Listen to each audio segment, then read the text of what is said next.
Hello, class 6th and 7th. Welcome to Erudite School of Learning. And today we're going to start a new chapter number 10, which is Understanding Elementary Shapes. Okay? But before starting this chapter, you should keep some things in mind that whatever we had studied till now in our last chapter, right? जितनी भी terminologies हमने last chapter में पढ़ी हैं, like circle की हम बात करें, सर्कल के रिस्पेक्ट में तो हमने सेक्टर, क्वाड्रेंट, सेकेंड ये सब पढ़ा है. ये सब टर्म्स जो हैं आपके आगे हायर क्लासेस में भी काम आएंगी. So you should know what is a second, what is a sector, what is a quadrant, what is a line segment, yes, what are concurrent lines, what are vertically opposite lines. So these all concept will use in our higher classes. तो आपको chapter 9 बार बार revise करना ही है in order to remember किसको क्या बोलते हैं. ठीक है, so that you should keep in your mind. Okay, बहुत ईजी है, लेकिन जो चीज़ें हमें जल्दी समझ में आती हैं हम जल्दी भूल भी जाते हैं, है ना. तो इसलिए आपको क्या करना है, चैप्टर 9 को यूट्यूब पे अवेलेबल है, आप कभी भी यूट्यूब पे जाके चैप्टर 9 देख सकते हैं. ठीक है, और अगर आप कोई टर्म भूल जाते हैं तो फिर से आप उसको याद कर सकते हैं, किस सेकंड किसको बोलते हैं, क्वाड्रेंट किसको बोलते हैं, सेक्टर किसको बोलते हैं, right. So in this way you can revise your chapter number 9 because it will be useful for you in your higher classes also. Okay, so now quickly start chapter number 10, understanding elementary shapes. ठीक है, अभी तक हमने basic terminologies पढ़ी हैं, किसको क्या बोलते हैं, राइट. टर्म्स के बारे में जाना है, किसी के रेस्पेक्ट में, फिगर के रेस्पेक्ट में, inside outside, on the boundary, what we call them, right. So in this chapter basically हम जो हैं, जो हमने चैप्टर 9 में पढ़ा है कुछ उसका भी एप्लीकेशन होगा, जैसे लाइन सेगमेंट वगैरह का कंपैरिजन, है ना. और उसके अलावा हम कुछ एलिमेंट्री शेप्स को भी समझेंगे. ठीक है, तो quickly just go through with objective of this chapter. इस चैप्टर में हमें कौन कौन सी टर्म्स देखने को मिलेंगी, like congruent segment, magnitude of an angle हम पढ़ चुके हैं, अब एंगल का मैग्नीट्यूड आएगा, how to define magnitude, how to measure degree of an angle. ठीक है, congruent angles, perpendicular lines, perpendicular bisector, so some new terms, solid figures, so some new terms will be there in this chapter for you. बहुत easy है, साथ के साथ आपको revise करते हुए चलना है, तो सारा पूरा चैप्टर हमें बहुत ही इजी लगने वाला है. ठीक है, ज्योमेट्री बेसिकली बच्चों अकेली ऐसी ब्रांच है मैथमेटिक्स की which comprises much of a theory, जिसमें थ्योरेटिकल बेस थोड़ा ज़्यादा है ना, क्योंकि जब तक हम टर्म्स को समझेंगे नहीं तब तक उनको अप्लाई कैसे करेंगे, राइट. सो बेसिकली चैप्टर 9 हमारा ऑलमोस्ट थ्योरेटिकल था, right, and chapter 10 also is kind of that. Okay, in this chapter basically we learn how to compare two line segments, है ना. इन्हीं तरह की चीज़ों से हम स्टार्ट करने वाले हैं. ठीक है, so let's quickly start with the section 10.1. ठीक है, इंट्रोडक्शन में बस आपको इतना सा दे रखा है कि हम points, lines, planes, rays, angles के बारे में पढ़ चुके हैं चैप्टर 9 में. We also studied about curves and polygons. ठीक है, in this chapter we shall learn about the shapes of cubes, cuboid, cylinder, solid shapes के बारे में हम पढ़ेंगे. हालांकि बचपन में आप सभी ने फर्स्ट क्लास में क्यूब, क्यूबॉइड, सिलेंडर इन सब के नाम सुने हुए हैं. ठीक है, इसको थोड़ा एक्सप्लोर करेंगे हम और ज़्यादा. ठीक है, so now quickly start with this chapter 10.1, line segment, congruent segment and angles. ये जो सेक्शन है, ठीक है, इसमें हम क्या क्या पढ़ने वाले हैं. सबसे पहले लाइन सेगमेंट, फिर कॉन्ग्रुएंट सेगमेंट क्या होते हैं नेक्स्ट पेज पर है. ठीक है, और उसके बाद एंगल्स. ठीक है, एंगल्स के बारे में भी हम कुछ जानेंगे, कुछ तो हम पढ़ चुके हैं लास्ट चैप्टर में और भी उसको आगे एक्सप्लोर करेंगे. ठीक है, so now in the given figure L is a line. L क्या है, ये लाइन है, दोनों तरफ एरो है, हम पढ़ चुके हैं लास्ट चैप्टर में, दोनों तरफ एरो है, it signifies that it is a line. And A and B are 2 points on it, और ए और बी कोई भी 2 पॉइंट हैं इस लाइन पर. ठीक है, the portion of the line from A to B is a line segment A B. और मैंने आपको लास्ट क्लास में जब लाइन सेगमेंट पढ़ा रहा था तो बताया था कि जो हमने इतना छोटा सा पोर्शन लिया है ए बी इस लाइन, क्योंकि लाइन तो कभी ख़त्म नहीं होती, हम ये एज्यूम करके चलते हैं. ठीक है, तो ए बी जो है हमने जो 2 पॉइंट लिए हैं, कम से कम एक लाइन सेगमेंट फॉर्म करने के लिए कितने पॉइंट चाहिए हमें, 2. ठीक है, 2 पॉइंट मिल जाएं तो हमारे क्या फॉर्म हो जाता है, लाइन सेगमेंट. तो इस लाइन सेगमेंट को उठा के यहाँ पे रख दिया, तो इस पोर्शन को हम क्या बोलते हैं, लाइन सेगमेंट ए बी. ठीक है, ये लाइन सेगमेंट ए बी और ये लाइन सेगमेंट ए बी. ठीक है, और ये पूरी क्या है, एल लाइन. ठीक है, ये ऑलरेडी हम चैप्टर 9 में पढ़ चुके हैं. ठीक है। Now some points to be noted, two distinct points in a plane determine one and only one line segment. क्या बोल रहा है बच्चों, प्लेन जो है, प्लेन को आप अभी फ़िलहाल के लिए जैसे मान लीजिए पेपर है, तो ये भी एक प्लेन हुआ। प्लेन मतलब plane is a basically a two dimensional मतलब डायमेंशन का मीनिंग क्या होता है हिंदी में, आयाम। ठीक है, आयाम का मतलब एक्चुअली क्या होता है बच्चों, डायमेंशंस, हम डायमेंशंस, वेरिएबल्स या पैरामीटर्स किसी भी लाइन के, जैसे मान लीजिए हम सिंगल लाइन की बात करें तो इसकी सिर्फ लेंथ ही होती है, भी हम आगे पढ़ेंगे, नेक्स्ट पॉइंट ही होगा शायद ये। ठीक है बच्चों, तो एक्चुअली क्या होता है, जैसे रेक्टेंगल की अगर हम बात करें तो रेक्टेंगल भी इस प्लेन पे बनेगा। ठीक है, तो उसमें क्या क्या आएगा, लेंथ भी आएगी और ब्रेड्थ भी आएगा। ठीक है, तो प्लेन क्या होता है, टू डायमेंशन होता है, दो डायमेंशन इसमें आते हैं, एक तो लेंथ और एक ब्रेड्थ। हाइट नहीं आती है, क्योंकि हम पेपर पे क्या रिप्रेजेंट तो कर देते हैं, लेकिन एक्चुअली हाइट वाली प्लेन कौन सी होती है, ऐसी जो सॉलिड फिगर के लिए होती है। तो ये वाला जो प्लेन है वो अलग हो जाता है।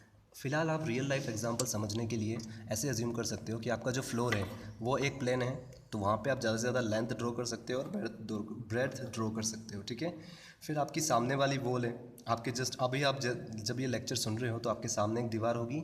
ठीक है, तो वो दीवार भी क्या है, एक प्लेन है। तो वो प्लेन, वो वाली जो प्लेन है और ये वाली जो प्लेन है, ये अलग अलग प्लेन्स हैं। ठीक है, तो अभी आप प्लेन को इस तरह से समझ सकते हैं बेसिकली।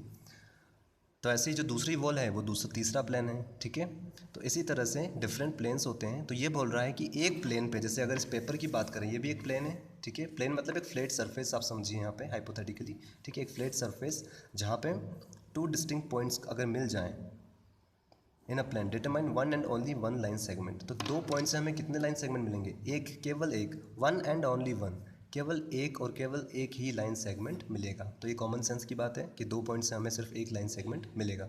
ठीक है, उसके बाद है a line segment is completely known if its end points are given.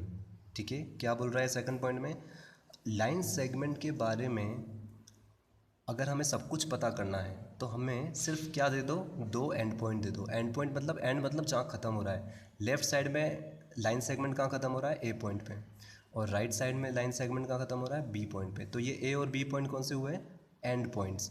तो केवल हमें एंड पॉइंट पता लग जाए किसी भी लाइन सेगमेंट के, तो हम क्या डिफाइन कर सकते हैं, कम्प्लीटली नोन, हम उसके बारे में सब कुछ जान सकते हैं। ठीक है, बहुत ईजी स्टेटमेंट है। Third, a line segment has length but no breadth और थिकनेस। वही चीज़ आ गई, मैंने जब आपको बताई प्लेन के बारे में। एक केवल लाइन सेगमेंट की बात की जाए तो इसकी सिर्फ लंबाई होती है, चौड़ाई नहीं होती है, क्योंकि ये रेक्टेंगल तो है नहीं। ठीक है, या कोई क्लोज्ड फिगर तो है नहीं। ठीक है, ये केवल एक लाइन सेगमेंट है। ठीक है, तो लाइन सेगमेंट की क्या होती है, सिर्फ लंबाई होती है, लेंथ, ना तो ब्रेथ होती है, ना कोई चौड़ाई होती है, ना कोई थिकनेस होती है। ठीक है, ना किसी तरह की चौड़ाई, ना कोई किसी भी तरह की मोटाई होती है। ठीक है, तो दोनों ही डायमेंशन मिसिंग होते हैं इसमें। कौन कौन से, एक तो ब्रेड्थ नहीं होता है, ये वाला डायमेंशन नहीं होता है, और हाइट वाला है ना, मोटाई वाला डायमेंशन भी नहीं होता है। तो ये वाली प्लेन भी, तो यहाँ पे जो है लाइन सेगमेंट जो है सिर्फ वन डायमेंशनल होता है। ठीक है, वन डायमेंशन मतलब केवल एक ही डायमेंशन होता है, वो क्या होता है, लेंथ। ठीक है, एक ही डायमेंशन इसका होता है। ठीक है, डायमेंशन को हिंदी में क्या बोलते हैं हम, आयाम। नाउ ये टर्म्स अभी और आपको आगे क्लियर होती जाएंगी, हम जैसे जैसे चैप्टर को आगे बढ़ते जाएंगे। नाउ यहाँ पे फर्स्ट पॉइंट है आपका कंपैरिजन ऑफ लाइन सेगमेंट। अभी हम लाइन सेगमेंट के बारे में ही पढ़ रहे हैं। ठीक है, कॉन्ग्रुएंट सेगमेंट नेक्स्ट पेज पे आएगा। कंपैरिजन बच्चों, कंपैरिजन का जब भी बात होती है लाइन सेगमेंट के टर्म्स में, तो हम ज़्यादा से ज़्यादा क्या बता सकते हैं कंपैरिजन में, कौन सा बड़ा है, कौन सा और छोटा है। ठीक है, कौन सा लंबा है, कौन सा छोटा है। ठीक है, so comparison of two line segments means, इसका मतलब क्या होता है, फाइंडिंग इन ऑर्डर और रिलेशन बिटवीन देयर लेंथ्स। उन दोनों की लेंथ्स में रिलेशन क्या है, दैट इज़ मतलब which of them is longer than the other. कौन सा वाला लाइन सेगमेंट दूसरे वाले से बड़ा है। ठीक है, तो इसको क्या बोलते हैं हम, कंपैरिजन ऑफ लाइन सेगमेंट। बस दोनों को कंपेयर करेंगे। ठीक है, the method of comparing two segments by observation is not always correct. केवल देख के बता सकें हम तो ये हमेशा करेक्ट नहीं होगा।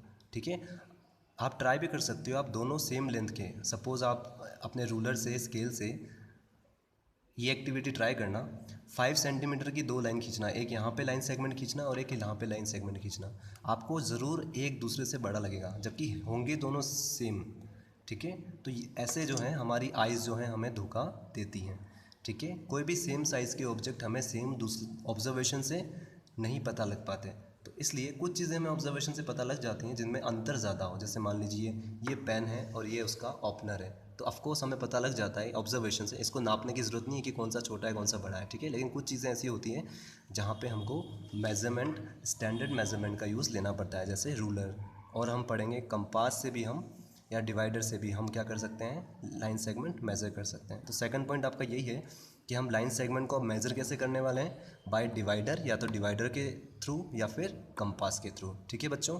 अब ये जो डायग्राम है ना 1 2 3 4, the line segments are compared with the help of a divider और पेयर ऑफ कंपासेस। वही चीज़ इसने बोली है कि लाइन सेगमेंट को हम या तो डिवाइडर से कंपेयर कर सकते हैं या फिर पेयर ऑफ कंपासेस से भी कंपेयर कर सकते हैं। तो ये चारों डायग्राम, क्योंकि हमें ताकि बार बार ये पेज टर्न ओवर ना करना पड़े, इसलिए मैंने वो वाले डायग्राम आपको बेहतर तरीके से समझने के लिए शीट ऑफ पेपर पे बना लिए हैं, ठीक है। सो वन बाय वन हम डिस्कस करेंगे। ये आपका लाइन सेगमेंट ए बी है, ठीक है।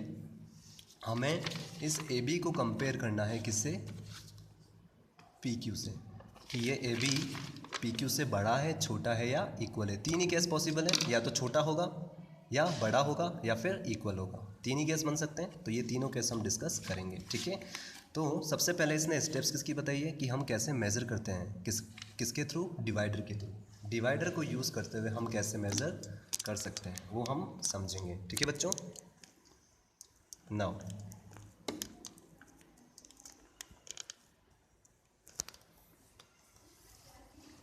So this is your divider, ठीक है। मैंने आप सभी ने I hope geometry box purchase किया होगा, ठीक है। उसमें आपको ये डिवाइडर आया होगा, ठीक है। और जिसको नहीं आया होगा उसने अलग से परचेज़ किया होगा आई होप, ठीक है। सो हम क्या करेंगे, पहले इसको थोड़ा सा ओपन करेंगे लिटिल बिट, ठीक है, to mark our point, our first point. इसमें 2 मेटल पॉइंट्स होते हैं बच्चों, ये फर्स्ट वाला और ये सेकंड वाला, ठीक है। नॉर्मली स्टील का होता है। देन हम क्या करेंगे, जो एक पॉइंट, पहला वाला जो पॉइंट होगा मेटल पॉइंट, उसको हम कहाँ रखेंगे, ए पॉइंट पर, ठीक है। समझ में आया सभी को, ये वाला पॉइंट कहाँ रखा मैंने, ए पॉइंट पे। मतलब लाइन सेगमेंट में 2 एंड पॉइंट होते हैं, तो एक एंड पॉइंट पे हमने क्या रख लिया है, ये वाला डिवाइडर। और फिर इसको हम थोड़ा सा और ओपन करेंगे। So just open it a bit, stretch it till B point, okay. B point तक आपको स्ट्रेच करना है और इसको फिर यहाँ से होल्ड करना है, ठीक है। आपको बच्चों ये चीज़ जो है आपको पकड़ने के लिए दी गई है ताकि आप, हमारा जो मेज़रमेंट है वो ख़राब, डिस्टर्ब ना हो, ठीक है, कम या ज़्यादा ना हो जाए। इसलिए अब एक बार जब आपको लग जाता है कि मैंने ए और बी पॉइंट दोनों को रीच कर लिया है, दोनों मेटल पॉइंट्स हैं, तब आपको क्या है, इसको टच नहीं करना है, नहीं तो क्या ये आपसे हिल सकता है, तो ये कम या ज़्यादा हो सकता है, तो हमारा मेज़रमेंट जो है गलत आ सकता है। तो हम क्या करेंगे, इसको यहाँ से पकड़ेंगे, ठीक है। और अब क्या करेंगे, अब हमने ए और बी को तो मेज़र कर ही लिया है, ठीक है। तो ये जो स्टेप 2 स्टेप 3 आपकी बताई गई है, ये सब ये हमने अभी कर चुके हैं, ठीक है।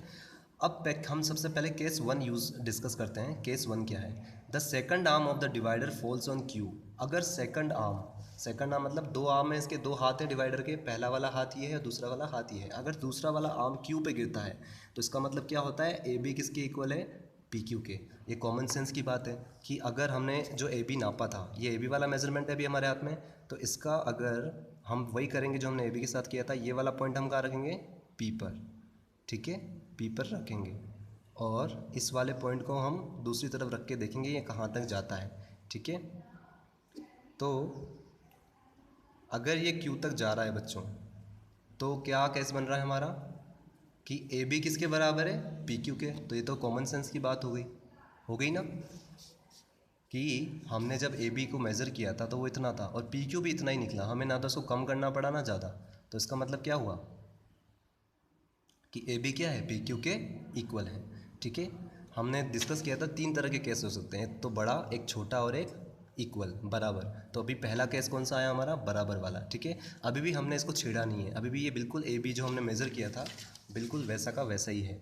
ये देखिए, ये ए पॉइंट और ये आपका बी पॉइंट, ठीक है, दोनों सेम है, ठीक है। तो ये भी हमारे पास ए बी वाला मेजरमेंट है। तो अब हम केस 2 पे आते हैं। केस 2 क्या कह रहा है,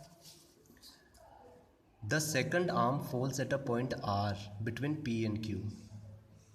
अगर जो सेकंड वाला आर्म है वो पी और क्यू के बीच में आता है, तो आप दिमाग लगाइए कि पी क्यू बड़ा होगा या छोटा होगा। सपोज़ हमने पहला वाला आर्म का रख दिया पी पर और उसके बाद हमने देखा कि क्यू कहाँ पे है इस बार, तो क्यू इसके बाहर आ रहा है, तो ये यही बोल रहा है कि अगर सेकंड आर्म जो है पी और क्यू के बीच में आए तो ये क्या डिनोट कर रहा है कि पी क्यू क्या है, ए बी से बड़ा है, मतलब ए बी क्या है, छोटा हुआ। ठीक है, तो सपोज़ हम इस पॉइंट को नाम दे देते हैं आर, जहाँ पे सेकंड आर्म आया है उसको हम क्या नाम दे देंगे, आर पॉइंट। ठीक है, तो पी क्यू तो क्या हुआ, ए बी से बड़ा हुआ, तो सेकंड केस यही है हमारा, ये वाला, कि पी क्यू क्या है, ए बी से बड़ा है। ये ग्रेटर देन का साइन, लेस देन का साइन है, मतलब ए बी लेस देन है क्यू, पी क्यू से, ए बी छोटा है किससे, पी क्यू से। ये भी कॉमन सेंस की बात हो गई। ठीक है, थर्ड केस क्या है हमारा, if the second arm falls at a point M outside P Q, मतलब पहला पॉइंट तो हमें हमेशा वहीं रखना है, हमारा जो रेफरेंस पॉइंट होगा पी। ठीक है, उसके बाद हमको सेकंड पॉइंट जो है देखते हैं कहाँ फॉल करता है। इस बार बच्चों ये पी क्यू के बाहर फॉल कर रहा है, इसका मतलब ये वाला पी क्यू क्या हो गया, सपोज़ ये फॉल कर रहा है इस एम पॉइंट पे, इस पॉइंट को हम क्या नाम दे देते हैं, एम। तो अगर ये एम पे फॉल कर रहा है, मतलब पी क्यू के कुल मिला के बाहर फॉल कर रहा है, तो इसका मतलब इस बार पी क्यू क्या हो गया, वो छोटा हो गया किससे, ए बी से, क्योंकि ए बी तो यहाँ तक आ रहा है हमारा, मतलब पी क्यू के भी बाद तक आ रहा है, तो इसका मतलब क्या है, ए बी क्या हो गया, पी क्यू से बड़ा हो गया। तो थर्ड केस भी हमने डिस्कस कर लिया, A B is greater than P Q. ठीक है बच्चों, तो इस तरह से डिवाइडर की हेल्प से हम दो लाइन सेगमेंट को कंपेयर कर सकते हैं। तीन ही केस बन सकते हैं, या तो इक्वल होगा, या फिर बड़ा होगा, या फिर छोटा होगा। ठीक है, so that's all for today. In our next class will continue from here. Till then, good bye.